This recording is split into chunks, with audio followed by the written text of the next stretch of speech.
Okay, folks, I want to get started right away, and I can work on attendance as we're doing this. It was brought to my attention hello.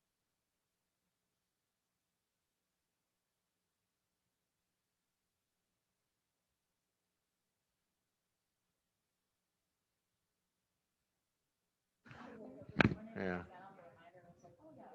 I have the reminder, and it's still like, I'll get to it in a minute, and then I get to school and go, oh yeah. All right, so I want to get started, and I'll be doing attendance as we work. First off, it was just brought to my attention, thank you, that the 1.8 assignment, I threw in the wrong video. I threw in Marbury instead of McCulloch. Already fixed it. Good to go.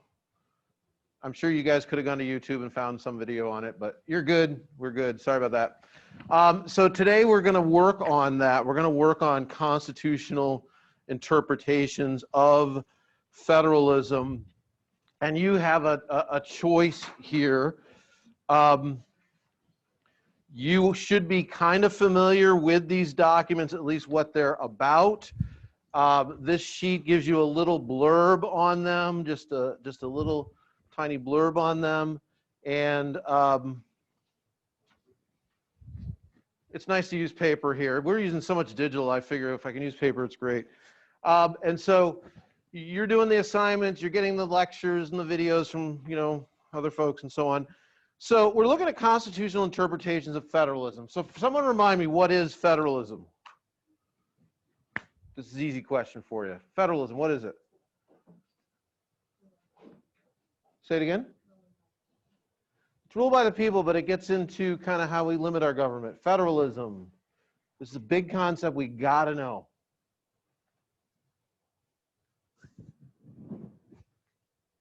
We briefly probably mentioned it in class yesterday. How does federalism work?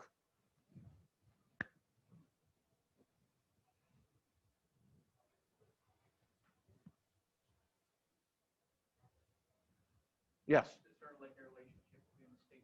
It's totally the relationship between the state and federal government. That's the confusing part of this term. You need to spend some extra time there.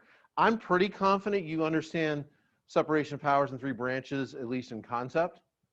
It makes sense. It has the number 3, and there's actually 3 branches. You know what I'm saying? Okay? There's confusing things in history, like the 100 Years' War was not exactly 100 years. That's confusing. I get it.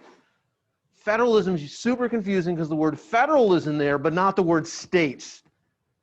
Okay? When I write the word federalism, I often take the S in federalism and write state down, going down, because you've got to understand it's about federal power and state power.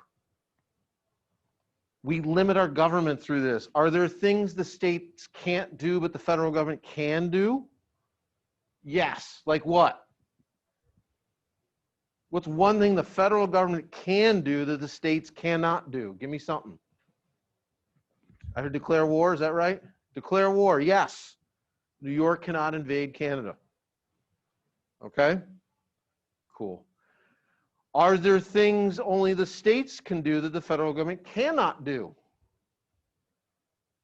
Like what? I saw some nods, so what do we got?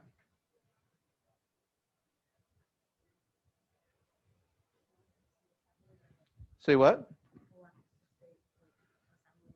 Well, yeah, they can't make state laws. They make federal laws, but they can't make state laws. But they both make laws, so that's kind of a concurrent power, really. Does the federal government determine your licensing for driving, fishing, hunting, or marriage? No. Okay, that's one thing that only the states can do, all right? We have reserved powers for the states. We have delegated and implied powers, suggested powers for the federal government. We have concurrent powers like taxation, make laws, maintain roads that both can do. So how we interpret this is, it gets kind of a little iffy sometimes. You know what I'm saying? So for example, the federal government found a way to get all the states to raise their drinking ages about 30-something years ago to 21. That's up to the states' drinking ages. Does anybody know how the federal government did that? How'd they convince all the states to go to 21? It used to be 18.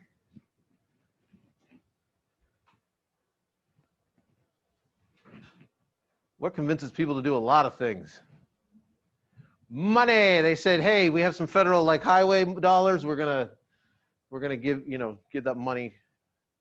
We give that money to you or do something else. Okay. You've got this concept of federalism. We can't stop.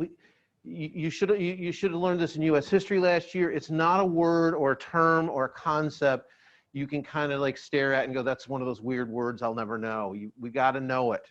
That relationship between the states and the federal government, how they have different jobs. We're getting into the weeds with it.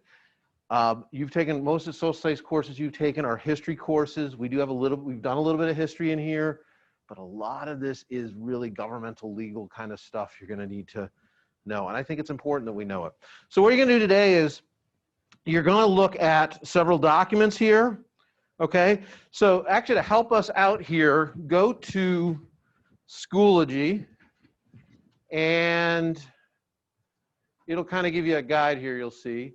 If you go into this week, all right, I just added an in-class, no, that's pig. Let's try this course. There we go.